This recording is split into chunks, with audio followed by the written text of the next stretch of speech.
Hey, hello there. All right, so here I am again, and I'm going to show you how to dissect a reference track today.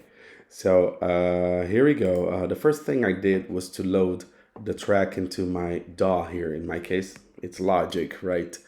And so I put it here, and I checked out the BPM of the track, and I set it to 85 here. So and I aligned it to match the first beat here fairly right. I usually start from beat three here in my DAW. I don't like putting things in beats one and two here and bars one and two because I love to leave some room there if I need some effect or some VST for my own composition that's gonna take some time to fire up and start making the correct sound. So I think it's safer to leave some room not only in the beginning of the track, so one or two bars is enough, but also at the end of the track here. So I used this little thingy here just to cut everything after bar 79 here, actually bar 80. And this is the first thing I do. So I just put it here and I aligned it here. All right. So the next step that I took was to use the marker tool, which is hidden right here in this small arrow. It's called Global Tracks. You can use the letter G or just click here, and you're going to find the marker tool. And the marker tool is very handy for us because we can use it to map out the arrangement of the track, which is what I did here first. So in this case, I realized that the intro is all here from bars 1 to 8 in the track, 3 to 11 here in my case, but in the first 8 bars of the track. So I mapped out the intro, and there's a variation in the intro, which I wrote here, which is intro plus beat plus bass. So there's a small variation of the intro here. So listen up, check it out.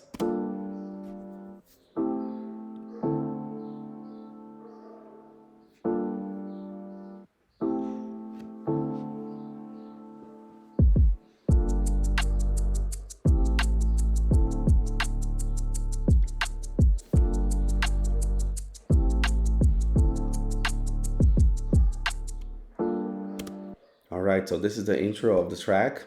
Then next part for another 8 bars here we have what I called part A, which is a variation of the intro, but it's a little bit more complex with more elements. And actually, the author of this reference track subtracted the bass here, so there's no bass first.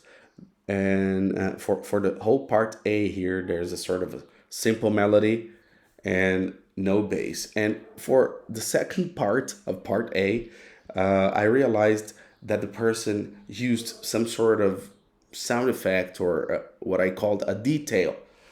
So I wrote it down just to remind me that I should put something special there just to give it a feel of variation.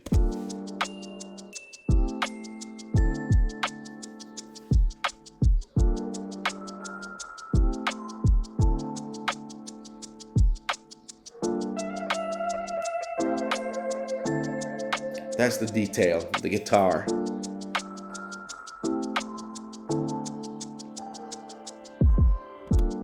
Yeah. So we're moving on to the next 8 bars. So as you can see, the track is really compartmentalized in a way that it works as production music. Because if you're a video editor, for example, and you want just a very subtle piece of music, you can just go to this part here, which is clearly you can see from the wave, the waves here, just by looking at it, the waveform, you can see that it's a lot less busy, a lot quieter than it is around here.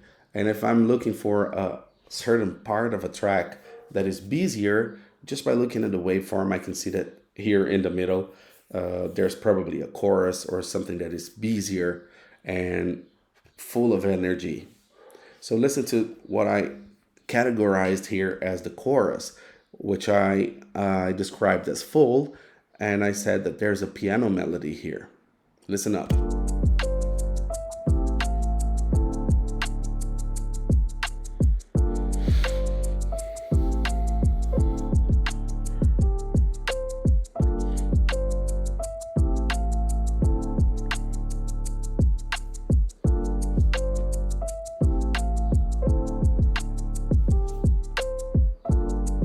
So this is a very minimalistic lo-fi track. There's not a lot going on here, but one other very important aspect when dissecting reference tracks is being able to describe what's going on very thoroughly and carefully.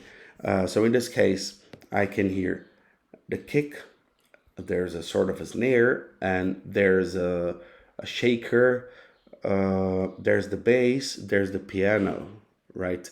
So these are the main elements of this part of the track. And knowing about it is going to help me write my own track. So I will have 5 elements for this. So I am looking at it from the perspective of somebody who is actually using a reference track to model to model it and to create a track that is, following a certain formula or a certain recipe. So we're not trying to figure out anything new here. We're just creating more of the same, which is okay for production music, right? We must be creative, but creative within certain boundaries so the music can be used on TV and film. So that's it. The bass, the drums, the shaker, no hats, piano chords, piano melody, and this is it. Now we're moving on to the next 8 bars here. For the next 8 bars, this is what I call verse plus detail.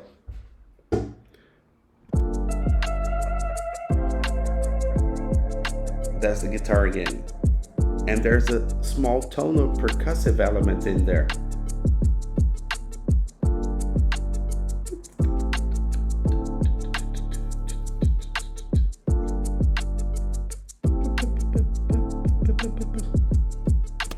So for other 8 bars, so we see that there's variation going on around every 8 bars here in this track, which is fairly common for production music hip hop. Next up, there's a breakdown preparation and a breakdown. So listen to it.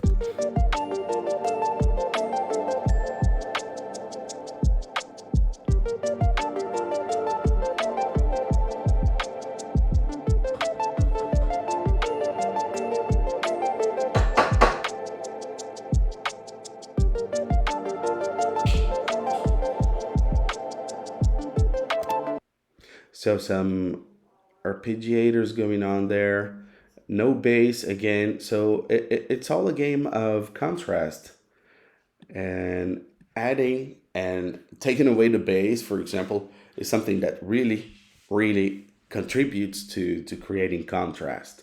And here is the breakdown, and the bass is here in the breakdown. Listen up.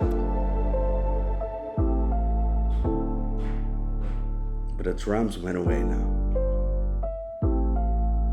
The arpeggiator is not there, so it sounds quieter, right? So it's a game of contrast.